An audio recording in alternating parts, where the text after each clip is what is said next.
Hello and welcome to our new show, Local Image. I'm Judy Sky Voss. Each month, the staff and crew of On Location will spend 30 minutes highlighting some of the many people, places, and events found right here in our 12 communities. Local Image will feature in-studio interviews with special guests, along with segments shot on location, all wrapped into a fast-paced and fun half-hour magazine-style show. Because our communities are so unique, so too will be this show. So don't be surprised if the look and feel of Local Image changes with the seasons. That said, let's spring ahead and kick off this first edition with a splash of local images captured by our On Location crew.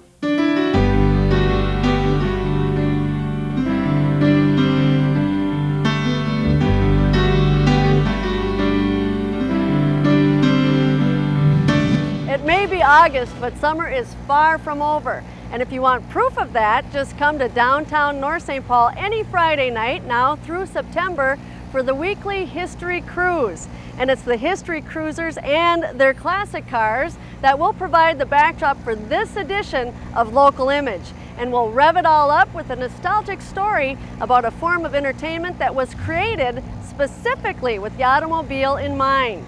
Well, it's the quintessential American experience.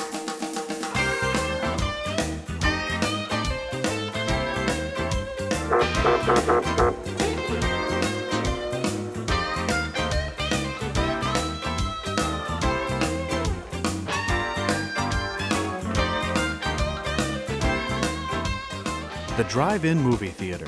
Some say it's like stepping back in time. Some say its time has come and gone. Still others say it's a great piece of Americana. Whatever your opinion, the drive-in still draws people to experience a unique kind of movie entertainment. Outdoors, nice weather. You know, we need nice weather and good movies, and we're busy all the time. So, but that's the main appeal, is just people being outside when the weather's nice and watching a good movie. We have brand new movies, so I mean, there's no reason why you shouldn't come to the drive-in. It's like going and then you get to see two for the price of one. I mean, you pay $7 here, you can pay $7.75 at a movie theater.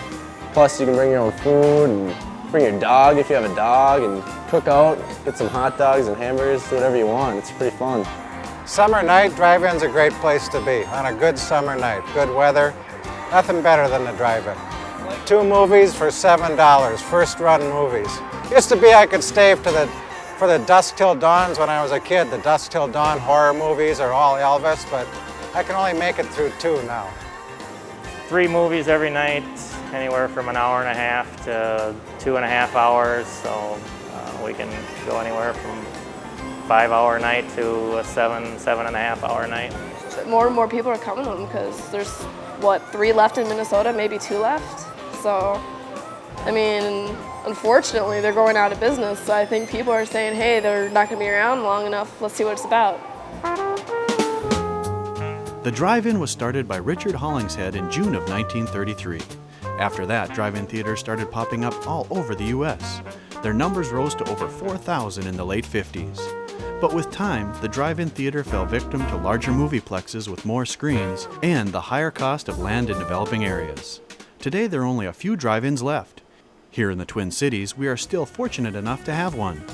Valley High in Lake Elmo still projects first-run films, but here you get more than just a movie. I think it's uniquely American. I've never been to out of the United States, so to speak, but I doubt if other countries have drive-ins, at least in the sense that we do, where we used to have them all over the country.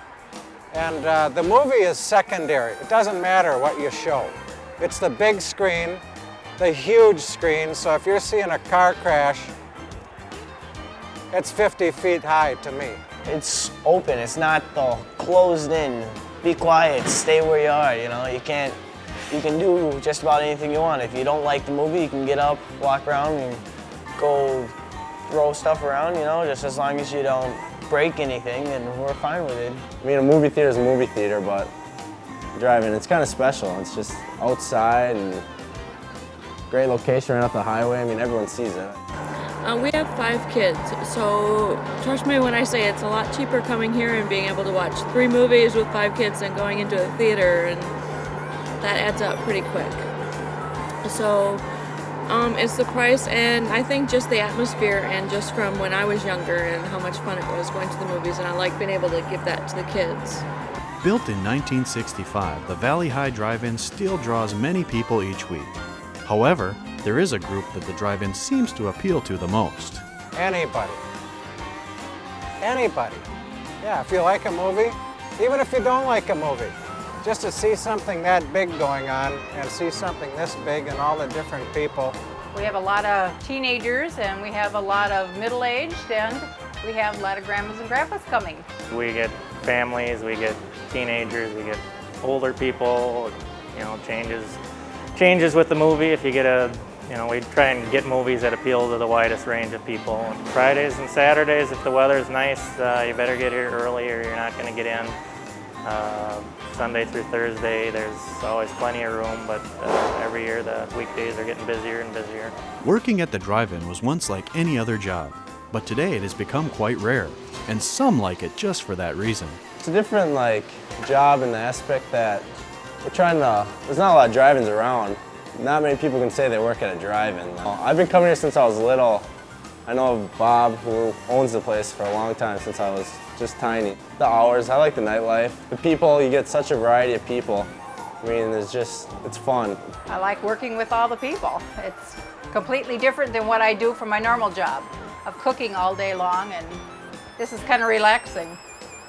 I like talking with the people I work with, and the customers certainly are interesting, at least. The drive-in theater certainly has a nostalgic appeal.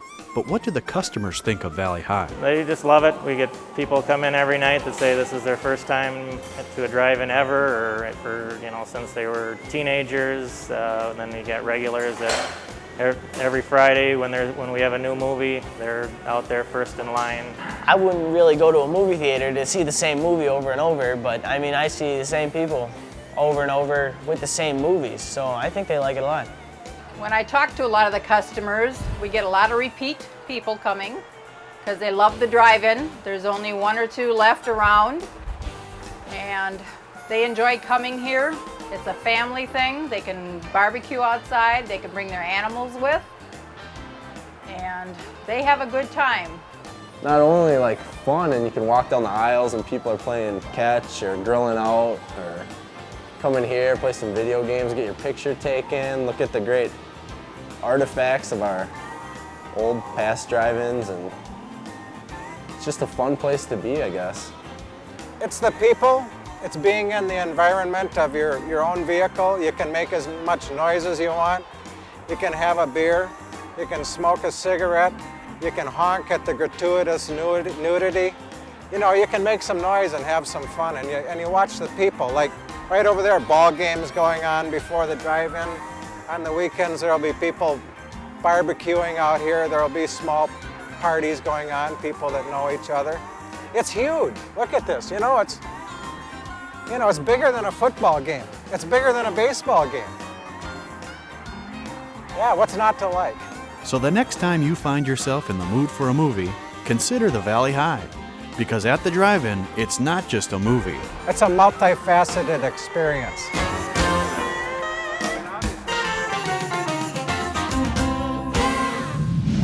Man hours today we're at about, of our own, 550,000.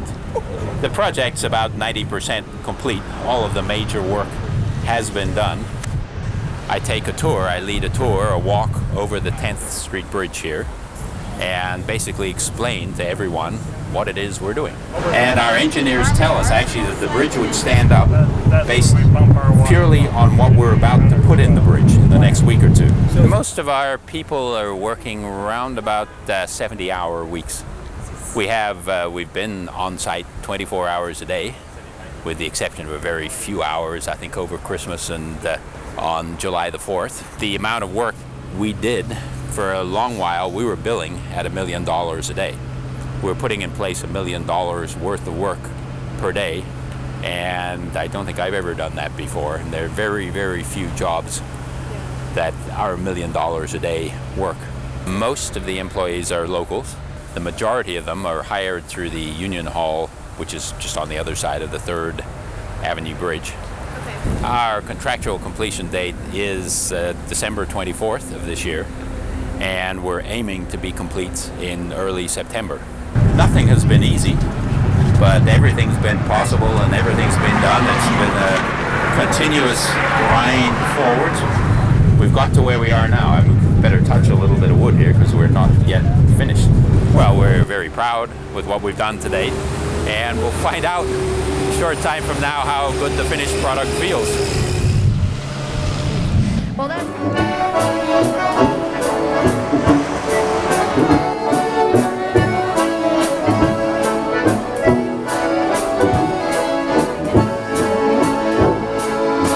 I'd say it's similar to a piano accordion, only much better.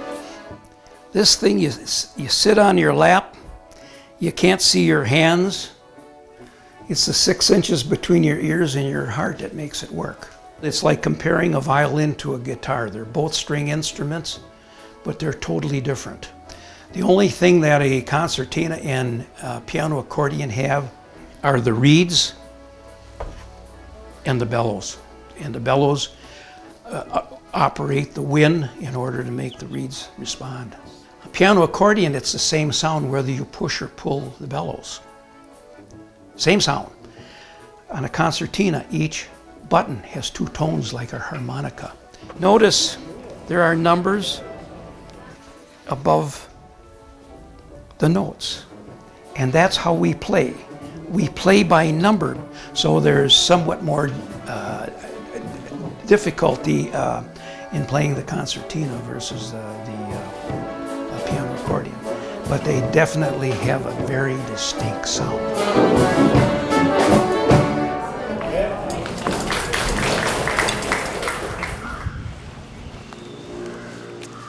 I was about probably 10 years old, and I remember a next door neighbor grinding away in the upstairs bedroom. It was 100 above, and it just grind and grind and grind. You know, I was too young to appreciate the hours that he put in at that time.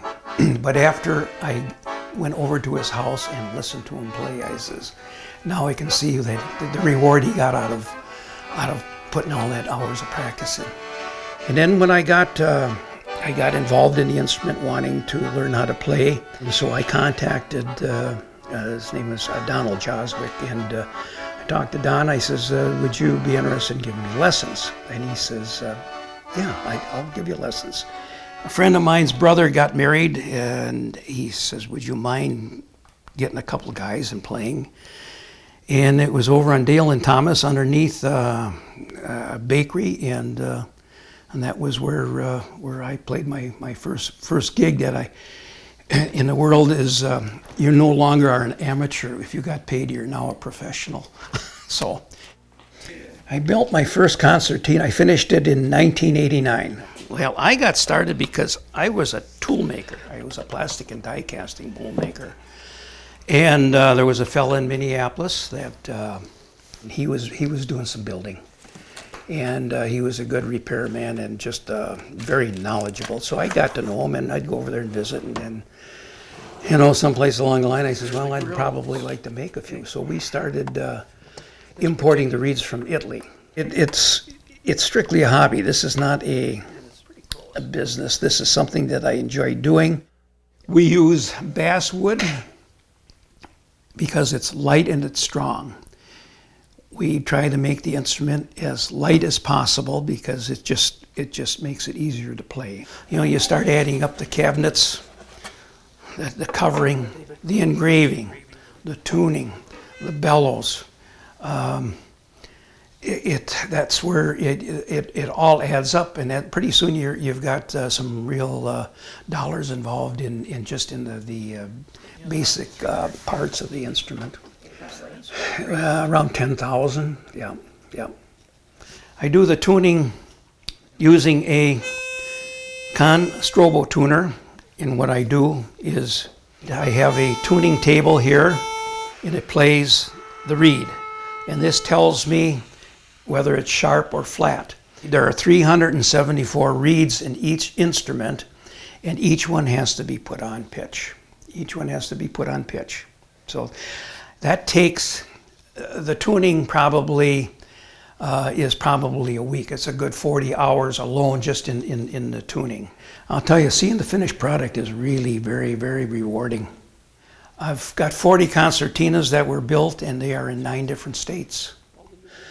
You know, there's a piece of me in each and every instrument, and I'm no different than Jerry Minar or Josh Selner over in Sleepy Eye. When we put a lot of time into these things, and we want to make them as nice as they can. That's good music can be played on that instrument. It isn't just polka waltz. The younger generation are missing it. First of all, they don't hold their date's hand. They won't put their arms around them. It's a totally different way of dancing, you know, and it was really very enjoyable. The old time music is fading away. We certainly aren't going to change the next generation. They've got to find it. If they want it, it's there. Simple as that. They've got to find it. It's hard to believe that the Ramsey County Fair has turned 90 this year. County Fair Director Joe Fox tells us why the Ramsey County Fair has been so successful. The County Fair held here on White Bear Avenue at Frost is featuring many new things this year, as typically each year we try to bring something new to the residents throughout the area. One of the newest exhibits at the fair is called Farmer for a Day. We started this Farmer for a Day program, which basically is catered to little kids. Little idea what farming is about. Very elementary, of course, but they seem to enjoy it. Kids can see chickens hatching. They can milk a cow, or at least get a simulated cow where they actually can milk the cow, and see other things about agriculture here in Minnesota. You have the winner right there. Make that one and you get the bike. One of the main attractions of any county fair is the Midway, and the Ramsey County Fair is no exception.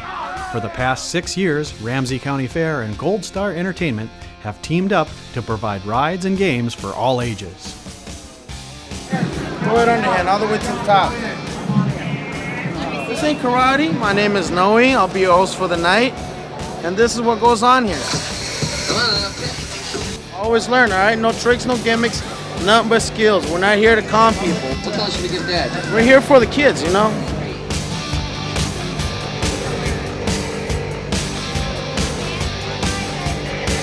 Gold Star is out of Minneapolis, Minnesota. They travel from Minnesota down to Louisiana, and they end their season in Louisiana and then come back, start the year next year in Louisiana and come back up to Minnesota.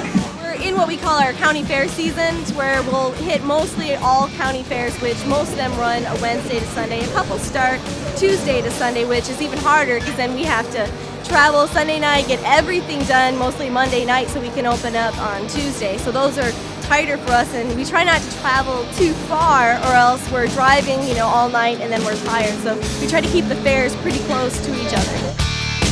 It's not hard work, it's just long hours, that's about it. It's a clean show, it's one of the best I've seen.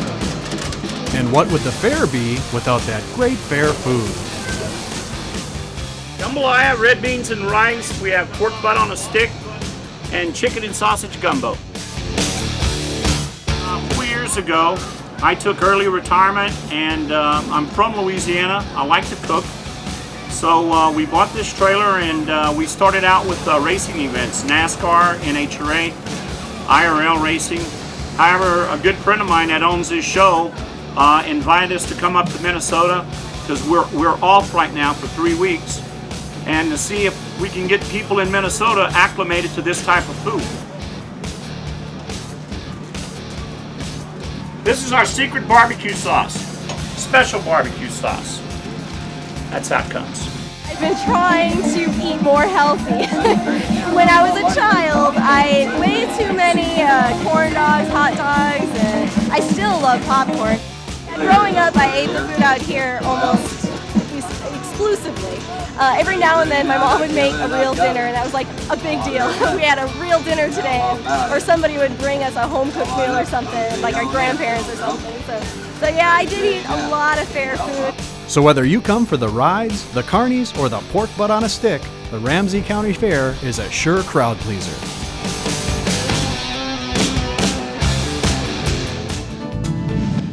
Well, the free market was really a blessing because a friend of mine stopped by to help me do some work around here, and he said, you know, you should put this sand on the free market. And I said, well, you know, I hadn't ever heard of it. I said, what's that? And he said, well, people just put all sorts of stuff on there that they're ready to give away, and then people get a hold of them and come and pick it up. And so I said, well, shoot, I'll give that a try. And just on a whim one day posted it, and then started getting calls right away, and it's kind of been a steady stream of people coming to help me take care of the sand. I'm Joshua. Hi.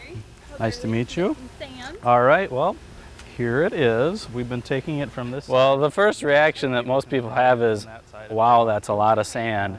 I think people are thinking, you know, I might have a little pile and they have to get here faster, I'm going to run out. And I've been telling everybody, you know, don't worry, there's plenty. I look on the free market probably at least once a week just to see what's on there, because you never know. Even when I'm not really looking for anything specific, I might find a reason to use something.